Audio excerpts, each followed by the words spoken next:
এই মানুহজনৰ পৰা আৰু উপায় নাই সদায় সদায় এইবোৰ উলিয়াই কি কৈ থাকে জানো বিহুটো মাৰিবলৈ নাপালে নহয় এইবোৰকে কৈ থাকে অশান্তি মানে আৰু দেই সদায় এইবোৰকে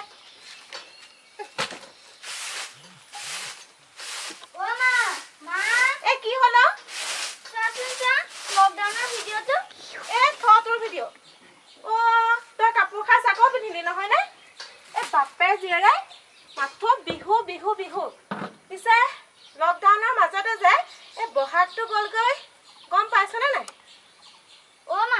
মা কুলিয়ে মতা শুনিছানে নাই শুনাচোন শুনা সেয়া কেতেকে মাতিছে নাই গছত যে কপৌ ফুল শুকাই গ'ল হিচাপ ৰাখিছানে নাই তোৰ এইবোৰ কথাকে এই বাপেৰেতো বিহু বুলি সেই গগনা সুতুলি কাকৈ সেইবোৰকে বনাই থাকিলে কৰবাৰ পৰা কাঠ এসোপা আনি লৈছে কৰ চৰাই সাপ সেয়া সেইবোৰকে বনাই আছে এই কৰোণাত কোনে কি খাইছে কোনে কি কৰিছে সেইবোৰ খবৰ ল'বলৈ নাই বিহুটোতো আকৌ আহিব এই চ'তৰ শেষত দেউতাই ঢোলটো চোৱাবলৈ নাপালে যে তাৰ খঙতে নেকি মই শালৰ পৰা গামোচা কাটোতে মোক কি কৈছিল জান বোলে এইবাৰ কান্ধত গামোচা নলওঁ ৰুমাল নবনাবা টঙালি প্ৰয়োজনে নহ'ব কিজানি এবাৰ মুখখন মাস্ক লগাম পিছে মাজনী দেউতাৰ কথাষাৰ বৰ আবেগত কৈছিল মা সৌ আছা দেউতাৰ লগত কোন আহিছে সেয়া দেখোন তোমাৰ মনজ্যোতি খুৰা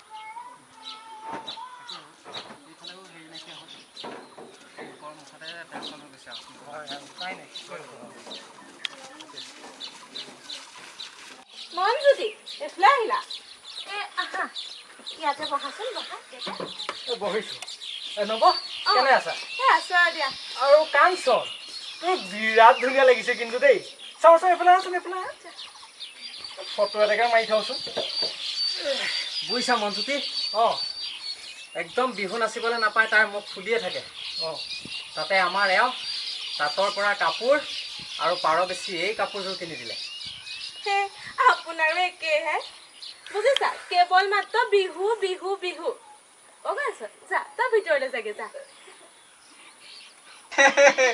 নহ'বনো কিয় চুৰিয়াৰ পৰিৱৰ্তে গামোচা পিন্ধাৰ দিনৰে পৰা চ'তৰ শেষত যেতিয়া বিহুটো আৰম্ভ হয় কেতিয়ানো বহাগ পাৰ হৈ যায় গমকে নাপাওঁ পিছে লকডাউনৰ বাবেহে লকডাউনৰ ফলত আমাৰ সমাজৰ পৰা বহুত পৰম্পৰা নাইকিয়া হৈ গ'ল কিন্তু বিনিময়ত একেখিনি মানুহৰ মাজৰ পৰা হেৰাই গ'ল এই কৰোণাৰ ভয়াৱহতাৰ শংকা অৱশ্যে শংকা নাহিলহেঁতেন যদিহে সেই নিজামুদ্দিন মাৰ্কেজৰ স্বত্বাধিকাৰীয়ে আমাক সঠিক আৰু শুদ্ধ তথ্য দিলেহেঁতেন আৰু যদি সেই কোৱাৰেণ্টাইন কেম্পৰ পৰা কোনো লোক নপলালেহেঁতেন তেতিয়াহ'লে এই কৰোণাৰ দৰে মহামাৰীয়ে ভাৰতবৰ্ষত কোনো বিভ্ৰান্তিৰ সৃষ্টি নকৰিলেহেঁতেন তাকে এইবোৰ কি হ'বগৈ জানো পিছে তুমি অকণমান বহাচোন দেই মই তোমালৈ চাহকে কৰোঁগৈ এই গীতাঞ্জলি চাহ নালাগে বুজিছা বতৰটো বৰ গৰম চৰ্বতকে বনোৱা নহ'লে নেমু চবকে খোৱা যাওক দিয়া পিছে নব এইটো লৈ যাচোন সেইটো আকৌ কি পালা এই চৰকাৰী কৰ্মচাৰী হিচাপে দুই এঘৰলৈ কিবা এটা সাহায্য আনিছিল হয় নেকি ঠিক আছে বাৰু দিয়া তুমি বহা দেই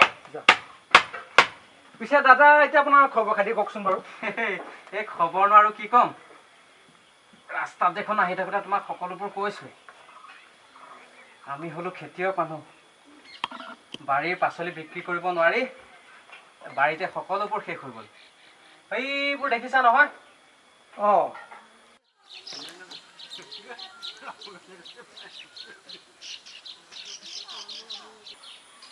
হাতত টকা পইচা একেবাৰে নাই বুজিছা চৰকাৰী চাউল কেতিয়াও নাতে নহয় দুই তিনিটা দল সংগঠনে অৱশ্যে কিছু সহায়ৰ হাত বঢ়ালে কিন্তু সেয়াইতো সৰ্বোচ্চ নহয় অৱশ্যে কথাটো হয় কিন্তু এই লকডাউনৰ সময়ছোৱাত জনসাধাৰণে বহুত খোৱা বোৱাত অসুবিধা পাইছে এই জনসাধাৰণৰ অসুবিধাৰ প্ৰতি লক্ষ্য ৰাখি চৰকাৰে বিভিন্ন ধৰণে সহায় কৰিবলৈ চেষ্টা কৰিছে এই বোলে 500 এই বোলে 1000 এনেকৈ বিভিন্ন আঁচনিৰ নামত চৰকাৰে জনসাধাৰণৰ প্ৰতি সহায়তা আগবঢ়াই আছে কিন্তু তাতো একেই এই খোৱা কামোৰা বহুত মানুহৰ একাউণ্টত বোলে পইচাই নোসোমাল। তাতোতকৈ ডাঙৰ কথা কি জানা? আমাৰ পঞ্চায়তে এই কৃষি সাহায্যৰ নামত বহুত কেলেংকাৰী কৰিলে, বুজিছা? আচল খেতিয়কসকলে বোলে কৃষি সাহায্য নাপালে। এনে এচাম লোকে কৃষি সাহায্য পালে যাৰ কোৰ এচাম মৰাৰো অভ্যাস নাই। শুনিছো দিয়া, কিন্তু কৰিবা কি এতিয়া? পিছে আমাৰ গাঁৱৰ 2-4জনমান যুৱকে এই ইয়াৰ বিৰুদ্ধে আইনী ব্যৱস্থা লোৱাৰ কথা কৈছে। অঁ দিয়া আমাৰ বিহু ৰাণীজনী দেখোন। পিছে এই মুখৰ মাস্কখনে কিন্তু লিফটিং নাইকিয়া কৰি পেলাব দেই। বাৰু এই লকডাউনৰ দিনা ভিডিঅ' এটাকে বনাম দিয়া।